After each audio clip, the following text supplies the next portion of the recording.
it for the audio, or you can even watch back. Giving players all the props, or put them on blast. We don't give no hot takes, only talk facts. We're giving all our devotion, riding high on this wave of emotion. Going all out, yeah, cause this is our time. No, ain't no stopping us till we reach the finish line. All in, we came here to win. We're gonna give everything. S-I-C-K on the run. S-I-C-K, sick. On fire, we're ready to fight. We'll bring the house down tonight. S-I-C-K on the run. S-I-C-K, sick. Play it on the car ride, play it when you lounge. X and O, you know that we can hold it down. Shout out to my man Sammy, got it off the ground. And to all the listeners tuned in right now, got debates, analysis, and speculation. This is sports talk for the new generation. You know where to find us, got a reputation. Sick podcast, your #1 sports destination. Giving all our devotion, riding high on this wave of emotion. Going all out, yeah, cause this is our time. No, ain't no stopping us till we reach the finish line. All in, we came here to win. We're gonna give everything. S-I-C-K on the run. S-I-C-K, sick. On fire, we're ready to fight. We'll bring the house down tonight. S-I-C-K on the run. S-I-C-K, sick. S-I-C-K is the sickest podcast. Tune in for the audio, or you can even watch back. Giving players all the props, or put them on blast. We don't give no hot takes, only talk back. S-I-C-K, S-I-C-K, S-I-C-K, S-I-C-K, S-I-C-K, S-I-C-K, S-I-C-K. All in, we came here to win. We're gonna give everything. S-I-C-K on the run. S-I-C-K, sick. S-I-C-K is the sickest podcast. Tune in for the audio, or you can even watch back. Giving players all the props, or put them on blast. We don't give no hot takes, only talk facts. We're giving all our devotion, riding high on this wave of emotion. Going all out, yeah, cause this is our time. No, ain't no stopping us till we reach the finish line. All in, we came here to win. We're gonna give everything. S-I-C-K on the run. S-I-C-K, sick. On fire, we're ready to fight. We'll bring the house down tonight. S-I-C-K on the run. S-I-C-K, sick. Play it on the car ride, play it when you lounge. X and O, you know that we can hold it down. Shout out to my man Sammy, got it off the ground. And to all the listeners tuned in right now, got debates, analysis, and speculation. This is sports talk for the new generation. You know where to find us, got a reputation. Sick podcast, your #1 sports destination. Giving all our devotion, riding high on this wave of emotion. Going all out, yeah, cause this is our time. No, ain't no stopping us till we reach the finish line. All in, we came here to win. We're gonna give everything. S-I-C-K on the run. S-I-C-K, sick. On fire, we're ready to fight. We'll bring the house down tonight. S-I-C-K on the run. S-I-C-K, sick. S-I-C-K is the sickest podcast. Tune in for the audio, or you can even watch back. Giving players all the props, or put them on blast. We don't give no hot takes, only talk back. S-I-C-K, S-I-C-K, S-I-C-K, S-I-C-K, S-I-C-K, S-I-C-K. Turn up your volume. Because you're about to listen to The Sick Podcast. The Eye Test with Pierre, McGuire, and Jimmy Murphy. The Stanley Cup winning Colorado Avalanche. And after After 22 years, Raymond Mark! The sickest NHL podcast. It's gonna be sick. And welcome back to the Eye Test here on a Sick Podcast Network. We've been off for a couple of weeks, but here we are, Pierre, in the middle of July. Pierre McGuire, Jimmy Murphy, joining you here on the Eye Test. We're going to start going once a week for the rest of the summer, and then as the hockey season starts to trickle in, we'll get back into the daily routine. But Pierre, plenty to talk about since we last met, and that was on July 1st when free agency kicked off. We are now at July, 17th? Kind of lose track of the days here, Pierre, in the dog days of summer. But plenty to talk about, my friend. But first off, how are you doing? I'm doing fantastic. Great to be back with you, Jimmy. I hope you're doing great. I know you're up in New Hampshire, so maybe a little cooler than where it is or what it is right now in Boston. I can tell you it's pretty warm here. But the good news for me is I get to spend most of the day at the rink, so that's always a good thing and not a bad thing. So it's good. Yeah, I like rinks in the summer. I like them a lot. Me too. I get that old Irish blood in me, Pierre. I don't like this hot, muggy weather at all. So, but what have you been doing to camps? Yeah, lots of camps today. I have my group that is about 12 to 16 players that we train and have been doing for about 6 years now. Most of them are back. Well, they're all back now from their NHL camps, which is great. I think we had 6 or 7 that were at NHL camps out of the, almost 15 players that we do on a daily basis. And then today I worked with a bunch of young ladies from Harvard University. Great. Some are going to the national camp that starts at Miami of Ohio this week. She's a recruit. And then a few of the other ones are already on the team there. So it was fun. It was really good. I had a good session. Before we get into the NHL topic, just staying with that, Pierre, what's one of the biggest, or I'd say most common thread of reactions or comments that you get from these kids when they come back from the NHL camps? Like, what stands out to you that they maybe all seem to share that similar sentiment? That they're in a shape and they're ready to compete, and that makes me really happy. we don't do bag skates at my skate, but we do lots of puck touching, a lot of it. But you're always moving.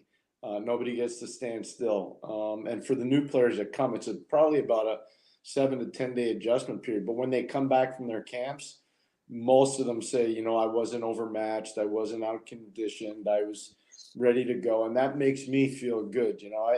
I don't do this for money. I do it to give back to the game, as you know, Jimmy. And really, my reward is when I see the young men come back and they're all happy and they say, Coach, I did a great job. I'm ready to go. Like, I'm not overmatched. When I hear that, I'm very happy. Yeah. You ever have a kid who maybe thought maybe you're going a little too hard on him at times and then realizes when he comes back from this camp, that's why you were going a little hard on him? Maybe, but they don't say that to me. Right. They'll maybe say it amongst their peer group when I'm not around, and then it'll filter back to me. But I have one young man. He's 16 years old. He just got back from the U16 camp for Team USA in Buffalo, New York. And I was texting with him during the camp because I wanted to know how he was doing. Right. And he said, well, I had a tough first day, meaning probably he was overmatched just because he was nervous. He had never been to something like that before. Right. And then he said, after that, I was good. So the kid was really honest about it. So he didn't make the team. But it was an amazing experience for him. I would expect with his prep school season going this year, he's going to have a heck of a season. He's playing with much older players here, a lot of guys that will play or potentially play in the NHL, and he's doing well. But one of the things that I got out of that was I loved his honesty. I think that's a big part of being able to compete is knowing, what, I did this really well, or I maybe didn't do this as well as I could have. Yeah, I love that as well. So Pierre, just a lot of news going on. And by the way, we are going to be joined shortly for our listeners and viewers, just so you know, we're going to be joined shortly by Luke DeCock of the Raleigh News and Observer. He's covered the Hurricanes since their inception there, since they moved from Hartford.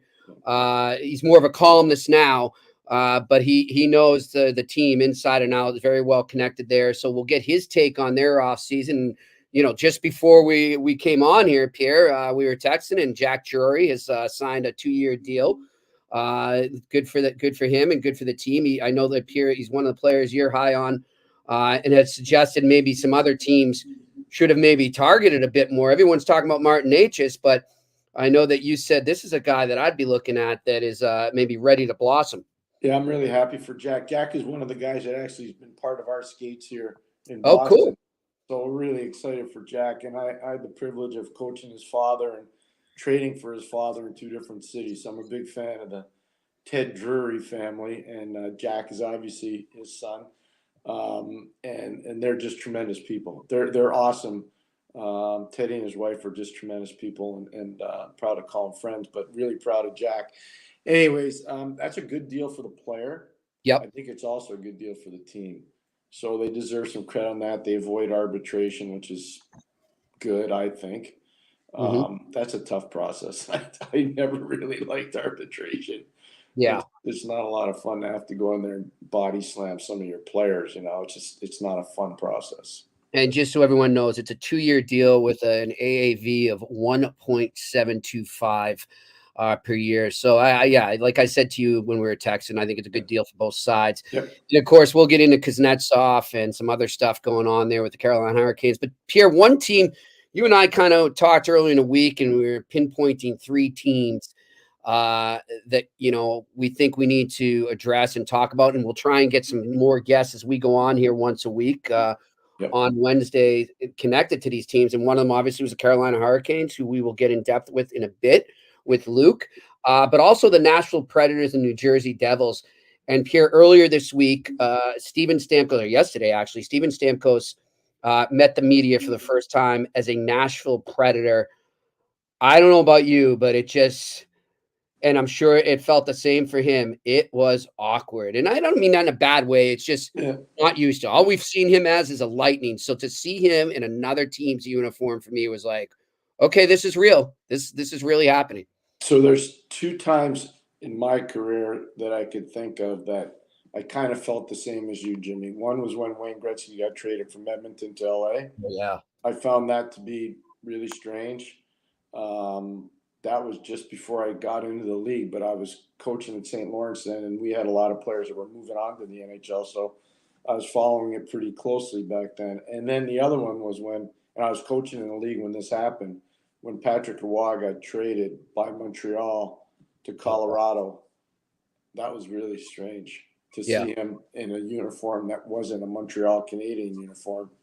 That was really strange. And I think the same of Steven. That's, I'm not saying he's better than Wayne, or I'm not saying he's better than Patty, but he's a heck of a player, and his numbers are right on board for, what I'm talking about, Hall of Fame numbers. So he just keeps playing, and, he's captain of a 2-time winning Stanley Cup team. He's been to the final 4 times in his career.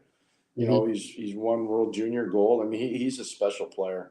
But I found that really different. Pierre, and I don't know if you ever talked to Wayne or Patrick or any other player that's been in a similar situation, but what do you think it's like for him when he's walking in to this new environment, this new scene, new reporters to deal with, new team staff, everything, and it's it's becoming real to him. What do you think that was like for him? Probably hard. Yeah, he's a really passionate person. He's a really proud man.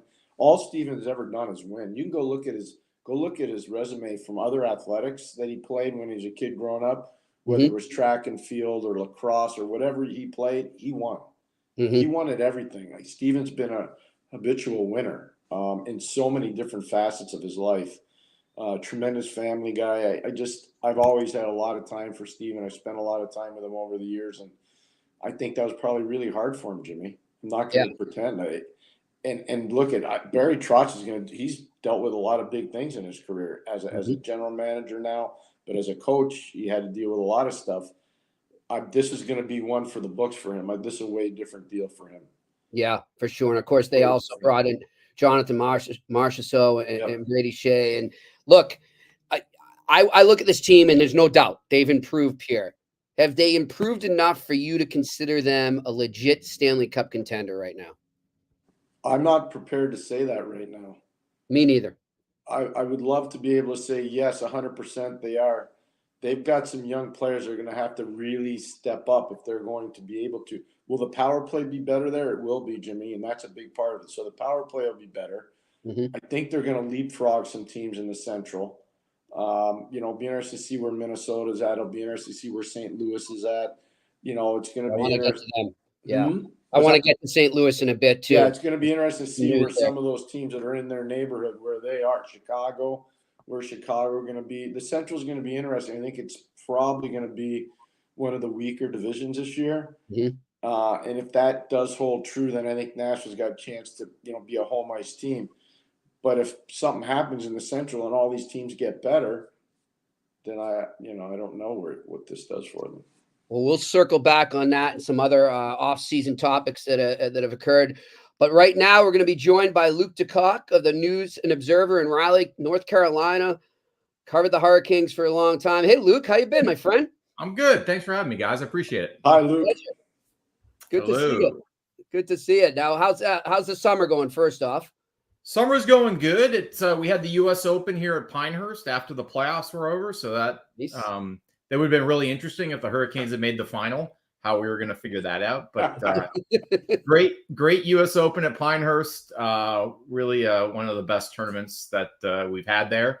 And then right into July 1st, and it's been really one of the busier, more tumultuous off seasons that the Hurricanes have had. Honestly, in the 24 years I've been here, the turnover this season for a winning team. I mean, obviously it's happened in the past when they've been bad, but really almost unprecedented. You have to go back to 2006 when they kind of got salary capped out after winning it and lost, Matt Cullen and Aaron Ward and all the guys who left then. Martin Gerber, really hard to find an equivalent to what's going on here. But as you guys know, and everybody who follows hockey these days know, in a salary cap world, the bill eventually comes due. And we can talk about this, but that's what made the last 3 years for the Hurricanes so hard, is those missed opportunities, knowing that this day was coming. And it's not the end of their window to contend. I've said this a lot. It's the end of their micro window, their macro window with the core of Aho and Svechnikov and Jarvis and those guys still very much open. But that group that's been here for the last 4 or 5 years and the group that since 2019 has kind of gotten them over the hump, that group is done. And it's time to build a new group and see what those core guys can do. So yes, it has been an interesting summer. Wish I'd spent a little more time at the beach, or on the golf course, but such is life. Here? Well, I was Bryson DeChambeau to you. Not that this is a golf podcast. No, but you talk everything. Don't worry about it. He was terrific. I think the difference in him and he was so affable. He might have had the longest pre-tournament press conference of any of the guys they brought into the room. Open, honest. I think there's a little bit of sort of Phil Mickelson going on there where it's, I'll use the word a little bit phony at times. I think some of it's a little calculated, but I also think with him, I detected a sort of really genuine hunger to be more liked. I think he knew that people had really come to dislike him. The word I used in print was insufferable, and he was anything but that. And as much as everybody was rooting for Rory to win because he's Rory and they want to see him get back on top and all of that, I don't think there was a single person there who was unhappy to see Bryson win or a couple years ago, people might have been rooting against him, against Rory. I think that there was very much a sense of, if this guy wins, we'll be okay with that, because he was great all week. And whether it was real or not, or any of that, I don't know that you could ask any more out of Bryson DeChambeau than the way he was before he won it. And then after he won it, he was terrific too. So really, there have been some lemons there. The Martin Keimer Open was a snoozer. The fact that they played the women the next week and Michelle Wee won kind of salvaged that. Michael Campbell, just not someone who ever went and did anything after that. Obviously, the Payne Stewart Open was one of the great opens of all time. I don't know that this rose to the level of that Payne Stewart Open. It was pretty good. It was pretty good. And to me, one of the better opens in my lifetime watching. And the ability for me to walk between the Rory group and the Bryson group on the back nine on Sunday and watch those two guys kind of duel it out in two different groups. Everybody could hear everything in both groups. Poor Matthew Pavone was kind of stuck in the middle of all of that, trying to just get through Sunday, not playing his best. But It was amazing. It was a lot of fun. It was great to be there. I thought Pinehurst really rose to the moment, which is good for us, just, good for business. But Bryson was great. And Rory was great up until on Sunday after he lost, he blew off the media, which is very unlike him, and spun his tires leaving the parking lot, which was actually kind of amusing. Yep. But hard to see if you like Rory. I mean, that was a soul crusher. Yeah. Hey, Luke, I got to ask you, you know what I think of Rod Brindamore. We've talked off the air about him, and you know what I think of him. And I respect him a ton, and I have high admiration for him. I was shocked that the contract situation played out during the playoffs. You're close to that team. I know how close you are to that team. Do you think that had an effect on the team at all? It's a good question. I don't think it did because, in a playoff situation, everybody was so, bunkered in and kind of focused on what was going on. I don't think Rod Brindamore's contract situation is the reason that Frederik Andersen played the way he did in Game 6. I don't think that Rod Brindamore's contract situation is the reason that the Hurricanes didn't play well in Games 1 and 2 in New York. I think the effect that it may have had was that it was a distraction, not in the room, but sort of outside the room. And I don't think that had any effect competitively, but it did put a bit of a sour note, coming as it did in the middle of the Islanders series. It was something that should have been sewn up before the playoffs started, obviously. It wasn't. I've written some things, other people have written some things about kind of how that happened and what it went down. But the reality of it is, in the middle of that Islander series, Rod Brindamore was telling people he knew and knew well that he wasn't sure where he was going to be coaching next year. And for someone who's been as important to this franchise, both as a player and a captain and a coach as Rod Brindamore has, you shouldn't ever be in that situation. That shouldn't happen. The Tom Dundon as an owner has been very forthright about, he doesn't want to pay GMs. What we would call market rates. Rod Brindamore was making a lot less than other NHL coaches, certainly of his resume and accomplishments. And it was important to Rod as part of that fraternity to get more. He didn't want to let his peers down. But I think that kind of brought things to a little bit of an impasse. Obviously got worked out. And a big thing for Rod has always been on the last contract and on this one, taking care of his guys, Jeff Daniels, Tim Gleason, Paul Schoenfelder, the whole crew in there, Chris Huffline, the longtime video coach who's worked for Paul Maurice and Peter Laviolette and Paul Maurice and Bill Peters and Kirk Muller and Rod Brindamore and the whole crew. Making sure that those guys are taken care of is important to him. I don't think that's what took that as long as time. I think when a coach wants to be paid fair market value and an owner thinks that fair market value is inflated, you end up with an impasse. I'm not sure either of them is wrong. Tom Dundon may be right that people are paying general managers and coaches too much for something that a lot of people are very competent and can do. I mean, there's a lot of guys who can coach an NHL team, a lot of people who have experience and been agents or assistant general managers or chief scouts who might be really good GMs. But in the end, if one guy wants market value and the other guy doesn't want to pay it, you're going to end up in an impasse. It's unfortunate. I don't think it affected them competitively. What affected them competitively? Jesper Fast getting hurt. Freddie wearing down. The decision not to play Kochetkov in Game 5. We can break all of that down. I don't think Rod Brindamore's contract had anything to do with those things. Those are, to me, the fatal mistakes, or not mistakes. The fatal, the causes of death, for lack of a better. Not follow. Luke, what did you make of his? And I know Rod's an honest guy, right? He's gonna speak from the heart and he's gonna tell you what he thinks. But what did you make of his comments recently when he said this has been hard to watch these players go? And talking about what we just opened with in free agency and having a pay due with the cap coming in. But the fact that he said that, did you? From afar, now this is why I'm at. From afar, it seemed like maybe it was a little like a shot at management or ownership. I don't know, or am I reading too much into it? I mean, I think what it is. I mean, one, Rod Brindamore has a very loud voice in that room. I mean, people have to understand, and I think of this. This comes to me naturally.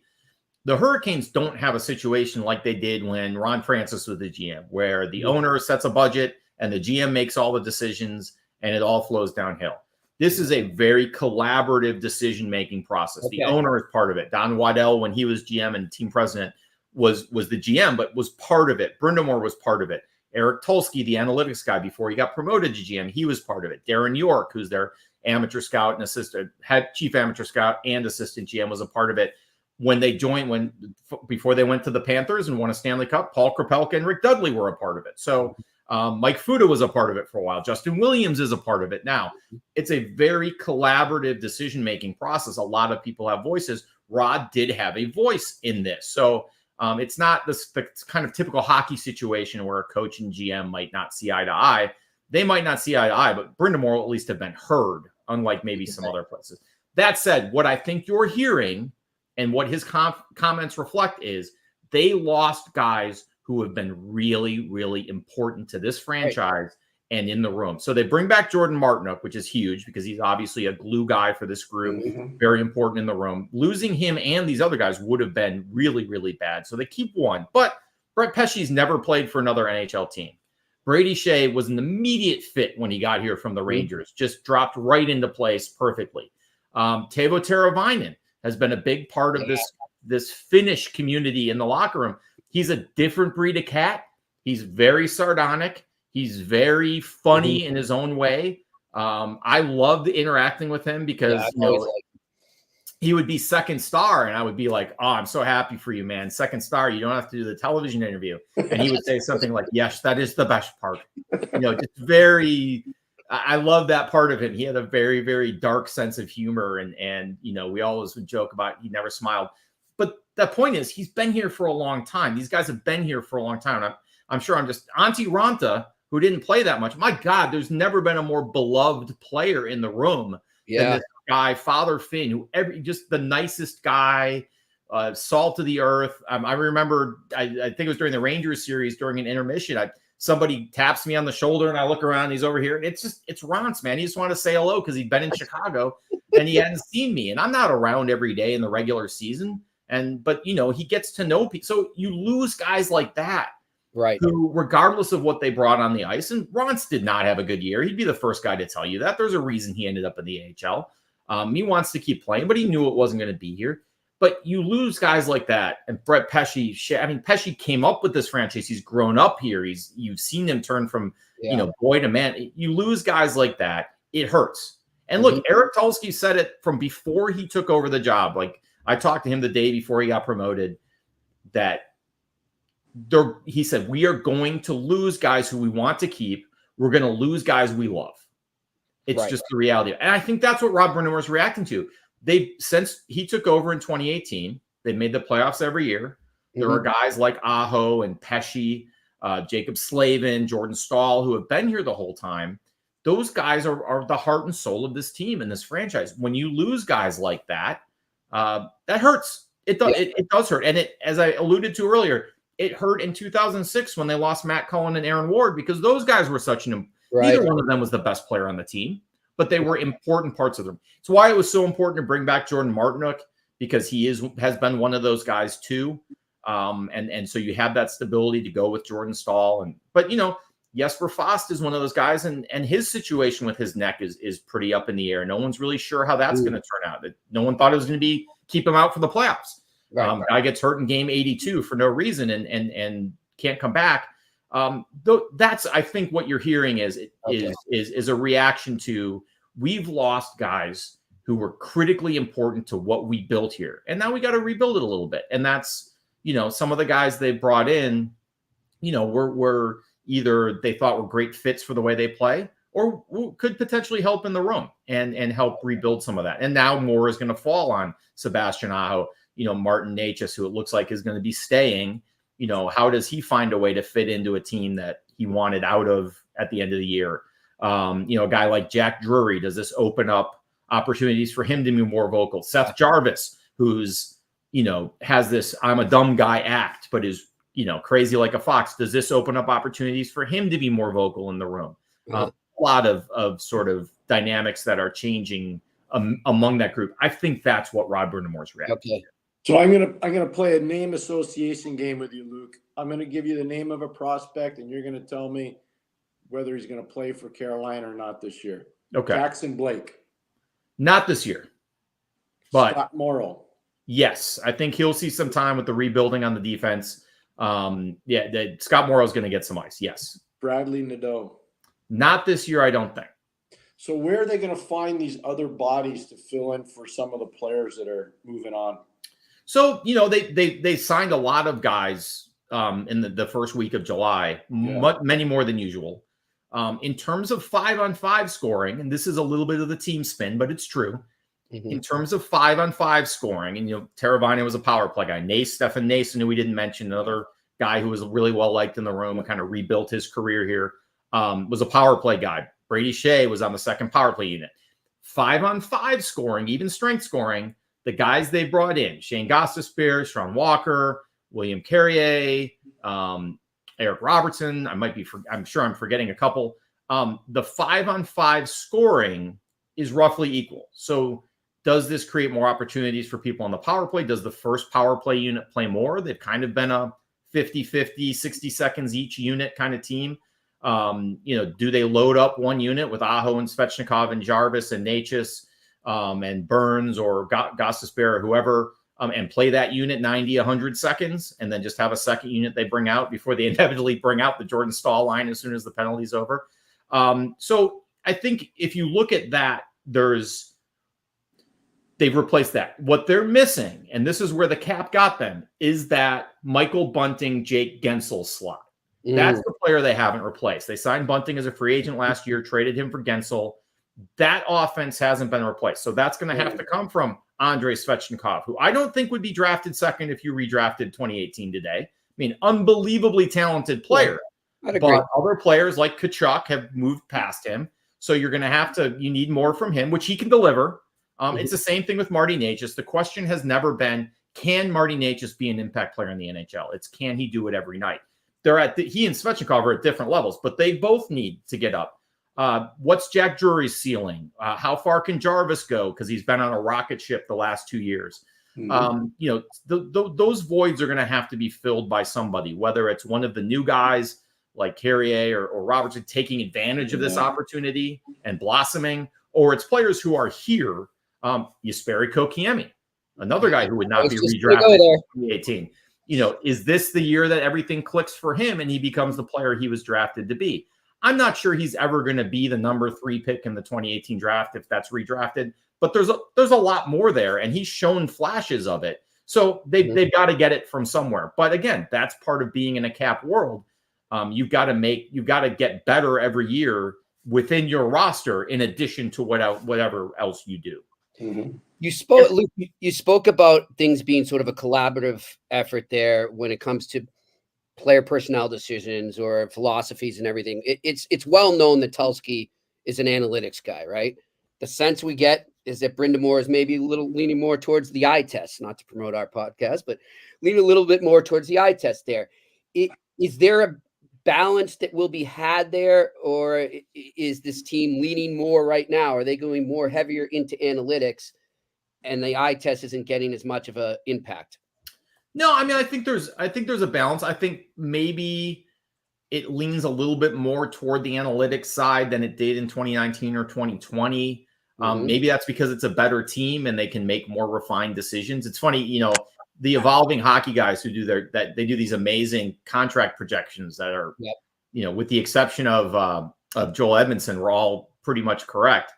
And I kind of lean toward them. Nothing against Joel, but they put out a value list on June 30th of here are like our top 10 value signings. And I think the Hurricanes signed 4 or 5 of them. And I actually tweeted the list and I said, if you're going to sign all these guys, sign the other Sebastian Aho, you cowards, because he was on the list.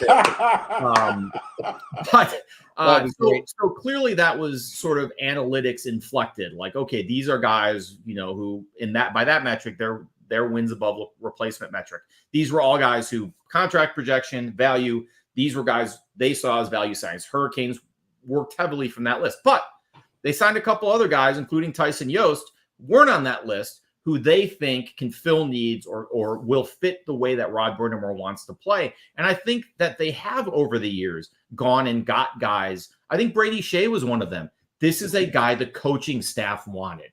We think he's a good fit for us, regardless of what his analytics would be. Not that they were bad, but this. Right. So I think you will still see sort of that opportunistic acquisition of players who fit what the coaching staff wants, in addition to these guys that the analytics side of things say, hey, we think these guys have been underutilized, or they're, they could flourish here, or their underlying analytics are great, but they haven't XYZ. It doesn't always work. I mean, I think Dylan Coughlin's a guy who, because of his shot volume in Las Vegas, looked like a guy who would come here on a shot volume team and really, flourish. And it didn't work out. He just, great guy, played hard, great shot. I think never quite could skate well enough to keep up with the way the Hurricanes play. I think he went to Winnipeg. I can't remember where he went. I think Dylan went to Winnipeg. Yeah. So he went, Winnipeg. I can remember. Yep. On a different team, I think he could be very successful, especially if he gets like some opportunities on the second power play unit, because he's got a great shot. Just didn't really work here. And so that can kind of happen. You can have a guy who's, his XG is great, but didn't fit the way the Hurricanes play. And then you can have a guy like Jordan Martinook, whose analytics weren't great in Arizona, but comes here and is a terrific fit and does everything they need and gets in on the forecheck and all of that. So there has been a balance. I think there will continue to be a balance. I think because of the financial imperatives of this free agent window and the need to really find value signings, that there was maybe a little more of an analytic lean, because like, hey, we can't go overpay for guys. It's funny, the place you see it manifest the most is not on the NHL roster. Their prospect camp the last 2 years has not had a single player from Ontario. So they have clearly identified, they've moneyballed this guy, people, because they see them so often, because it's near Toronto, because it's the OHL, because they're college kids from Ontario. We think we can do better. And obviously they've drafted a ton of Russians, thinking that that's an underutilized asset because of the contract issues and all of that. They drafted a ton of smaller players who are high skill. Their basic philosophy in the draft has been, we're not going to take that 6'1" OHL center who might, who's a guaranteed, fourth liner at worst, a bottom six guy. We're going to swing at the 5'11" kid who might be a 40 goal scorer or might end up in the ECHL. So you kind of see those things manifest in other places. I think the NHL roster is still a blend. But then again, you've got guys who do both. Like Jordan Staal is a coach's dream, and he is a shot volume dominator. I mean, he does both. So they've found guys like that who kind of check all of their boxes. Not that they found Jordan Staal. They inherited the Jordan Staal one. I'm going to throw that away. That doesn't count. That was a Jimmy Rutherford deal. He gets credit for that one. If they didn't know Jordan Staal was a good player, they shouldn't be working in the league. You don't need a spreadsheet or film review to figure that out. Spreadsheet, okay? All right. Let me think of it. Leave that one there. I got to come up with another one then. It's okay, but I do get your point. Luke, to me, the big thing is this is going to be I think this hire a general manager in Eric Tulsky. This is a referendum on analytics for the whole league, because no analytic team has won the Stanley Cup. Not one. This is an entire referendum on analytics. And I asked the question. This is not a statement, it's a question. What happens if they miss the playoffs? Yeah, and this is a team that's built a culture that has revitalized itself on the ice, in the stands, in the community by making the playoffs every year. There is a gamble here. I don't disagree with you. Eric Tulsky's elevation to the head job, even if it's not a GM job the way it is other places, is unavoidably a referendum on analytics. And he gets that. He'll be open about that. There's nothing he can do about that. That is a fact. It is not a question. It is a fact. That said, nobody in baseball is worried about, can Theo Epstein hit a curveball? Nobody in baseball is worried about, what level of minor league baseball did Theo Epstein get to? That's a sport that, yes, people complain about how analytics dominated it is, but there have been successful general managers and baseball executives who did come from that world.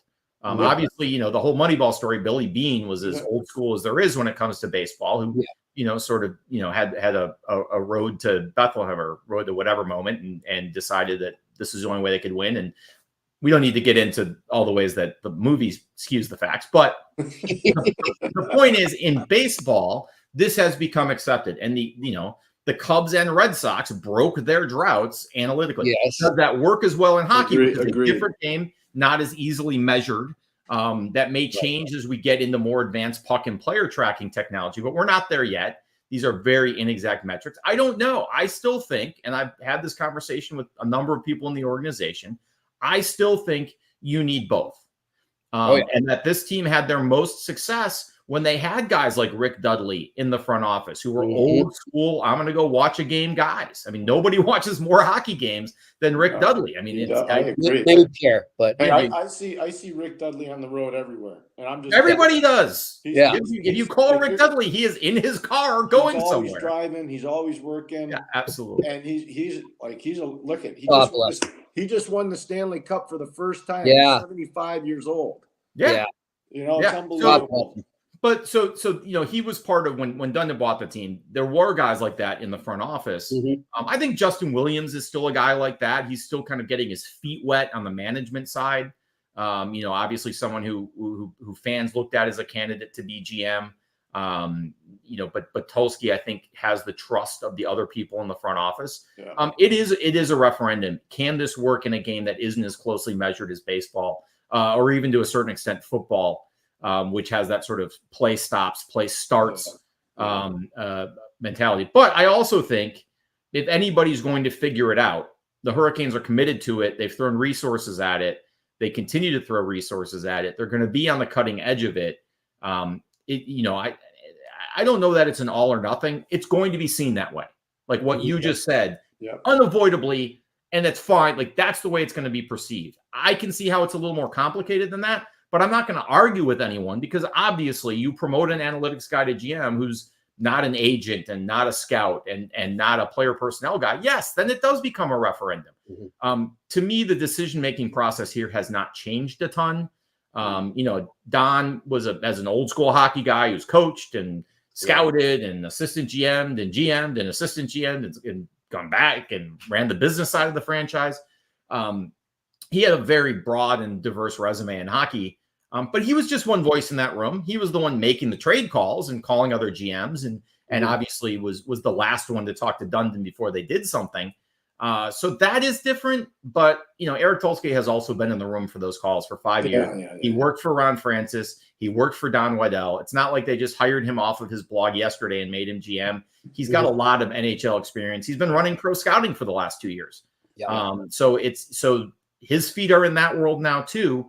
Whether you believe that or not or whatever is fine. But yes, unavoidably, is it a referendum on analytics? Yes. If it fails, will that be condemned on the role of analytics in hockey? Blah, blah, blah. Yes. Is the truth more complicated than that? Yes, but that doesn't matter because like what you said, it is what it is. And so this has got to work or that's going to be the obit no matter what I say or anyone else says. I got you. Well, look, as long as they don't take goalies out when they get like a 45 save shutout like they do with a pitcher and a no-hitter in the 5th or 7th inning, what is going on? If the goalie gets pulled in Carolina, it's going to be because Pierre Kacheka was about to take a hack at somebody and they needed to get him out and cool his temperature down. By the way, that's one thing that nobody is talking about with this team. That I've seen anywhere that I've written about, which is it is Pyotr Kochekov's team next year. Yeah, that was the final thing I was going to ask you. Okay, let me get out of your way. There we go. So there you go. So you answered it. So that's what you think. Huh? Now with the Hurricanes, and this is the way that Rod works specifically. You see it in the playoffs, and you should have seen it more in the playoffs this year. The number one goalie in the Hurricanes does not mean one guy plays 55 games and one guy plays 25 games or 60-20. It means one guy plays 45 games and the other guy plays 35 games. But the 45-game guy is going to be Kochekov. Now, that does two things. One, he earned it. He saved their bacon last year. If he doesn't come in and play the way he plays in December when Freddie's dealing with his blood clotting disorder and Ronce has lost the plot, they don't make the playoffs. Like, forget contending. They don't make the playoffs. They were going down the tubes. He came in and saved their bacon. Didn't play well right away. Found his footing. Played great. Then Freddie comes back and everything falls into place. Spencer Martin gave him some good minutes. He'll be the number 3 guy. The other part of it is Freddie wore down. he got worse pretty much with every playoff game. He needs to be in a rotation. He was great last year against Florida, the series they lost, because he'd missed a bunch of time and he came back and was able to come in fresh. He's better in rotation. I think he could have better stats than Kochetkov playing 35 games or 32 games. But that doesn't necessarily mean he'd do the same thing over 60 games. So that's going to be a big change. It's a changing of the guard there too. Ronce is gone. Freddie's role is going to change. I think it's going to be better for Freddie just because there's so much mileage there. He's got so many sort of chronic injuries that crop up. Fresh Freddie's really good. And he didn't really play back-to-back games all year until the playoffs. And then you could kind of see him wear down. So that'll be different. Pyotr Kochetkov, very young, a loose cannon. Just you never know what you're going to get. Dude in his first playoff game tried to pick a fight with Brad Marchand. I mean, it's just you never. I was just going to go there. That was great. You go back on YouTube, find the AHL clip of him challenging the entire Rockford bench to a fight. Yep. None of them had any idea what he was saying because he was screaming at him in Russian. He's a nut in a good way.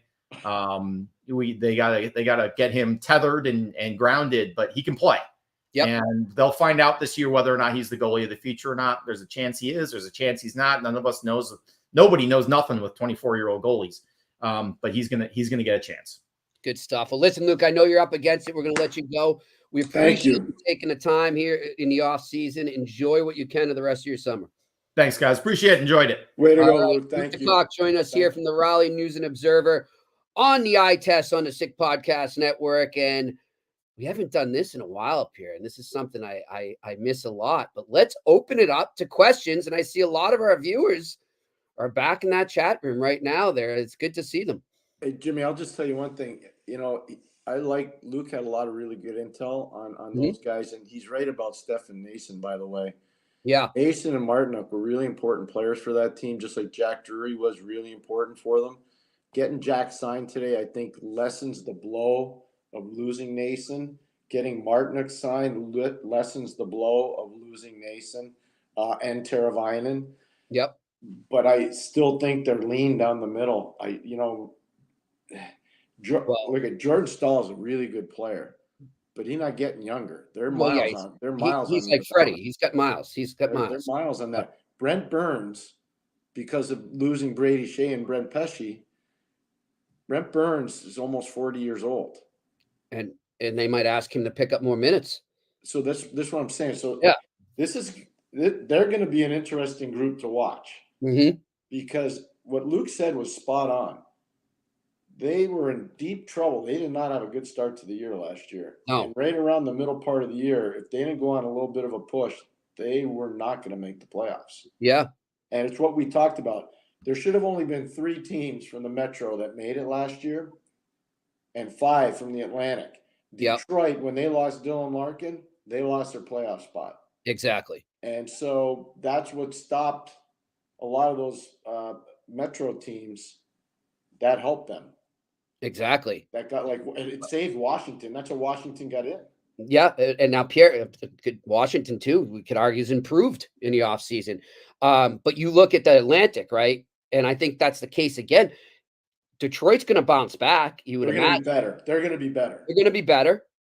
I think Ottawa's going to be better. They better be better. They better be. They better be better. They're going to blow that whole thing. I mean, hey, Montreal's going to be better. Montreal's going to be better. Buffalo should be better. Will be better. So again, it's going to be tough for a 4th team in a Metro to make. Metro, because look at the Metro now. Jersey's better. You know it and I know it. They weren't a playoff team last year. Jersey's better. They're my pick to win the division. Jersey's better. Rangers aren't going anywhere. They're still good. Rangers are still good. People take runs at the Rangers. They're wrong. The Rangers are still good. And they're not going to take a big step back. They're going to still be a playoff team. Yep. So who's going to be that last team? Because I do think, again, I said it last year, I was wrong by 1 team. I'm going to tell you again, I think 5 teams from the Atlantic are going to make the playoffs. I'm right on with you. I'm right with you there. And one more thing on Carolina there too. I don't discount anything Luke said. He's way tied in there, but he did say as the conversation went on there, It is, like you said, you pointed out, and he agreed with you. There is a referendum on analytics. And if that backfires, Pierre, that could set that team back a while, not just this year. I'm talking going forward. That could really hurt them because they went all in and maybe let some guys go that were more eye test guys than analytics. This is I'll a big just year. tell you one thing. This is a big year for that franchise. I'll tell you that. What he said was really smart about not having any Ontario-born players in their development camp. Jeez, I didn't So even I'll just realize say this: Easton Cowan, okay, London Knight, Ontario kid.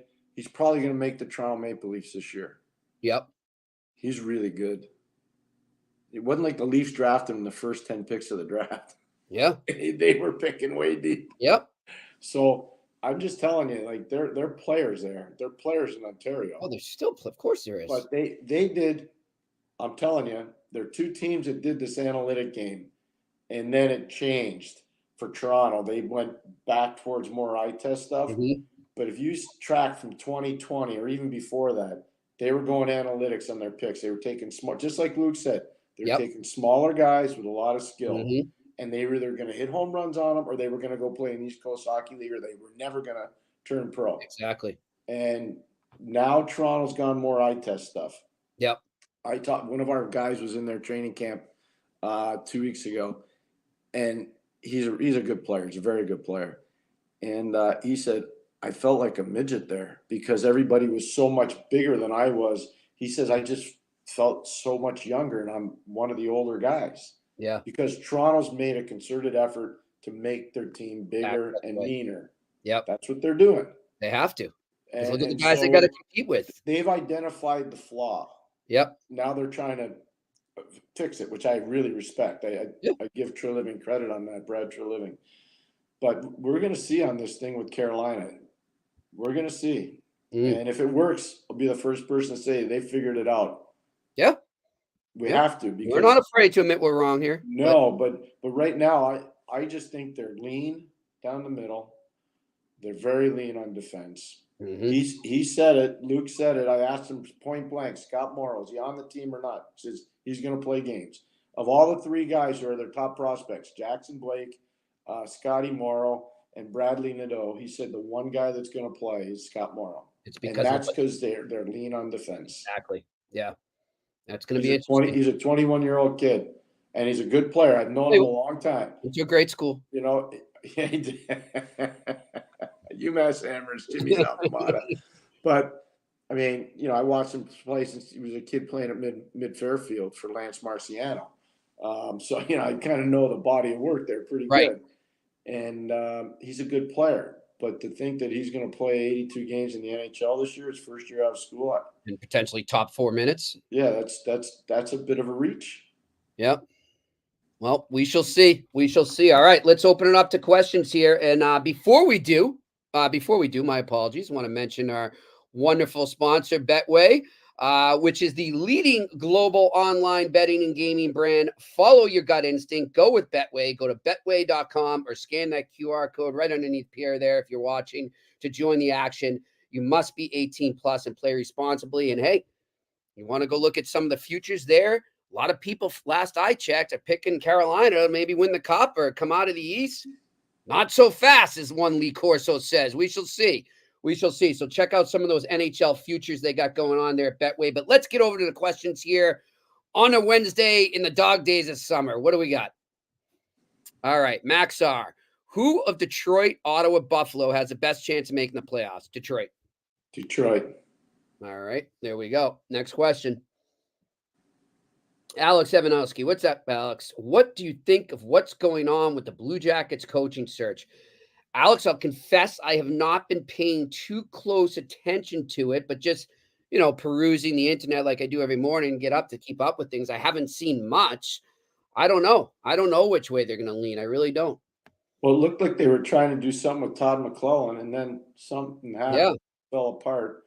So I don't know what's going on. And it was interesting because they said too, Pierre, do you see, it wasn't that LA wouldn't pick up some of the tabs. So it was something else that fell apart. Something happened there. I don't know what happened, but something happened there. Pascal Vincent, on another note, the former coach, is now the congratulations Laval to him. Rocket. and you would have heard it on the eye test first. That's right. That's right. We said it a few weeks back before the draft. We were talking about that, Pierre. So you know what? I'm happy for him. He's a tremendous coach, as you know, Jimmy. I know you know him very well, and Good guy. he's the right hire for the situation Montreal's in right now. And by the way, Pierre, I have been going back and forth with him and with the Laval Rocket. We will get him on the eye test maybe later in the summer or during training camp. He just said, apparently, this sort of all came together pretty fast from what I was told. And he already had a vacation plan. So he had to come back, do the press conference, and now he's going back on vacation. So good for him. But we will get Pascal Vincent on the eye test later here. So, all right, next question. Marco Larabi. Are the Habs a good trade partner with the Blues? Now the Krug won't play, and the Habs have a surplus of young D-men. That is a great point, Marco. Well done by you. So what do you want back from St. Louis? You want bodies, forwards. Well, they're not trading Robert Thomas, and they're not. No, we know that. Cairo. I'm So gonna who pull do you that want? team. I'm gonna pull that up right now. Let's see what we got here. And I'm glad that came up about St. Louis because I did want to mention that. Our best to Torrey Krug. That's a tough situation there. So if you want to play that game, I'll tell you what I'd do if I was Montreal. Okay, go for it. I would trade one of my defensemen, but Mhm. I wouldn't want 5 things back. I only want one thing back. I want Jimmy Snuggerud. Ooh. I would love that if I'm Montreal. If you can pull it off. Just telling you, if they want to do a trade with me, this is the person I want. I don't That's who you're want targeting. anybody else. I only want one thing. That's what I want. Okay. Not a veteran, nothing, No. just young. No, Straight up. we're not in veteran mode now. I want Jimmy Snuggerud. I love it. I love it. And Pierre, for those who don't know him, you want to tell them about Jimmy Snuggerud a bit? He is one of the most pure scorers you'll ever find. He's got size, he's got range, he can squeeze it off. I mean, he can really shoot the puck, and he's got a flair for the dramatic. He's won, internationally at the world junior level. He's really been a big player for the University of Minnesota. He's decided to go back to Minnesota for a 3rd year. So that plays right into the timeline for Montreal. It's perfect. That's the guy I want. So if you want to, that's why I asked you the question. If you want to play this game with St. Louis, okay, let's do it. Yeah. But that's the guy. I don't want anything else. I want 1 for 1. And that was a great scouting report by Pierre. But if you want to hear a good scouting report, and I don't mind self-plugging us here, by his head coach, Bob Motzko, go back and find that on our YouTube page because that was a great interview. And man, was he raving about that kid.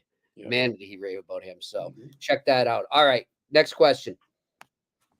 Alex Evanowski, what do you make of the Rucker McGroarty situation? I saw the Bruins might be the favorite. Alex, I know that they were interested. I can confirm they did inquire about him. I don't know how serious they are or how far those negotiations got. I don't understand this whole situation, Pierre. I'll confess. I don't get it. It's puzzling to me. I'm baffled. Yeah. I'm baffled by I don't know the player side, the agent side, the team side. Yeah, I don't what's going on. So I know he's an American kid. I know he goes to the University of Michigan. I've watched him play a ton. Right. He's an NHL player. He's going to play in the league. Is he going to put up massive numbers? I don't think he's a numbers guy. Like I think Snuggerud's a numbers guy. I don't think McGroarty's going to be the big numbers guy, but he's a really good player. Is McGroarty a better player than Cutter Gauthier? No, he's not. But I think Cutter Gauthier is going to put up huge numbers and got a chance to be Rookie of the Year in the NHL this year. Yeah. I don't think McGroarty's in that, but I don't know what's gone on with this whole thing. It's very. Yeah. I poked around. I've asked some people that I would feel would kind of have a pulse on it, and I haven't gotten anything. It's baffling a lot of people around the NHL, but something to watch as we go forward. All right, next question. Joe Segredo, I have noticed teams are leaning towards hiring former player agents as GM, and they seem to be doing well. Thoughts about this? Yeah, it's been happening. The agents are part of it for sure, because of the negotiation, because of the cap. But it changes for some of them, not all of them, but some of them, because when you're an agent, you're playing to your group, and that's your group. And then when you're running a team, things can blindside you pretty quickly. Oh, yeah. And so it changes a little bit. It changes a little bit. Yeah. But, some of them have done really well and, others haven't. Look at Patrick Alvin made his general managership available in Vancouver because he was a heck of a scout. He wasn't an agent. He wasn't an NHL player, but he was a heck of a scout. And he did an amazing job for Jimmy Rutherford in Pittsburgh. And when Jimmy went to Vancouver, he brought him. Yep. So internal knowledge of somebody matters a lot too when you hire people. It really does. Yeah. Kent Hughes, I think, is doing a great job with Montreal. But so who got hired first? Jeff Gorton. Yes. And there's a relationship between Jeff Gorton and Kent Hughes that goes a long way back. Yeah, exactly. So you look at it, okay, again, it's to my point of, knowledge, internal knowledge of the person and understanding you could have a relationship with them that works. Yeah. Same with Jackson and Holland too. Yeah, I would say, well, that was a little bit different. Kenny went there first. Yeah. Obviously Kenny's moving on right now. And Jackson's got more of the power. We'll see how it plays out. Part of why I think he got that job, to be fair, and I think Jeff's done a really good job. Me too. He Connor McDavid. Yeah. So that'll make him happy. Let's be fair. Let's call it the way it is. So. Good stuff. All right, Pierre, we're done with the questions there. That's it for our questions. But quickly, I just want to ask you, we brought up. Don't forget TCS, by the way. Oh, of course. Love our TCS boys, Customs and Logistics. Looking forward to, I actually been emailing with Michael Maisling. Okay, we're going to speak. He's on the road. We're going to speak when he gets back, but looking forward to having them on board again next year. Yep. Sure, for something like that, the McGuire or maybe it's Martin Natchez. And, so there's a few situations there that we heard a lot about heading into the draft that a trade was going to happen, right? And it didn't. Trouba. So my question to you is. Trouba's the big one. And Trouba, thank you. That's a great one, of course. My question to you is, when that happens, is it like, how do things proceed? I want you to play the GM here. How do you proceed now? We're kind of in that dead spot in the off season. Are you reaching out to some of these players and making sure that, everyone's cool, everything's copacetic, just in case they do end up coming back after all that trade talk? Trouba is a perfect example, right? He was all but gone. And the rumor was out there that they asked him to waive. It didn't happen. How do you handle it as a GM going forward with the chance that now they might come back and they have to be part of this dressing room, they have to be part of this team? You got to mend the fence. Hard to do. Easy to say, hard to do. And not just with Jacob, I think with his wife, with his family. Because a lot of stuff got out in the open there. Yeah, which I don't know how that happened, but it clearly did. I found that just the whole thing was kind of strange. But, players understand, too, it's a big boy game. And players try to negotiate in no moves or no trades. Sometimes I have a different – you asked me to play the role of GM. I have a different philosophy. I'm not a big fan of those clauses. Me neither. And I think, the ones that – there's certain players, yes, but they're generational players. You just don't throw them around like candy. Yeah. Does Connor McDavid? Yes. Leon Draisaitl? Yes. Nathan McKinnon? Yes. Sidney Crosby? Yes. Yeah. Sasha Barkov? Yes. There's certain Ante Kopitar? Right. Yes. But a bottom six player? No. And it's happening, though. You're darn right it's happening. Yeah. So that's where I think general managers have been a little exposed. They don't want to dig in on the numbers, so they say, okay, we're not going to give you any more money, but we'll give you this. Yeah. And it's backfiring at times. In some situations, it does backfire. All right. Interesting stuff. All right. Well, listen, we want to thank everyone over there in the chat room for joining us here in our first show in a couple of weeks. It was good to be back. Thank you to Shane, our producer. Thanks to Luke DeCock, the Rally News and Observer. He was wonderful. Really good in-depth stuff on the Canes. Yep. And thanks to you, Pierre. Looking forward to this. So as of now, it's looking like we're going to try and go every Wednesday in our normal slot, 4 to 5. So I will be working to line up another guest for next week. I've got some ideas. I'll run them by Pierre and we'll see what we can do. But this is good. It's nice to talk a little hockey. Nice to be back. Yeah, isn't it? I missed it, Pierre. I missed you. I missed our chat. I missed our regulars here. I miss Shane, the producer. I miss all our sick podcast crew. So this has been another edition of the Eye Test on the Sick Podcast Network. We'll talk to you next week.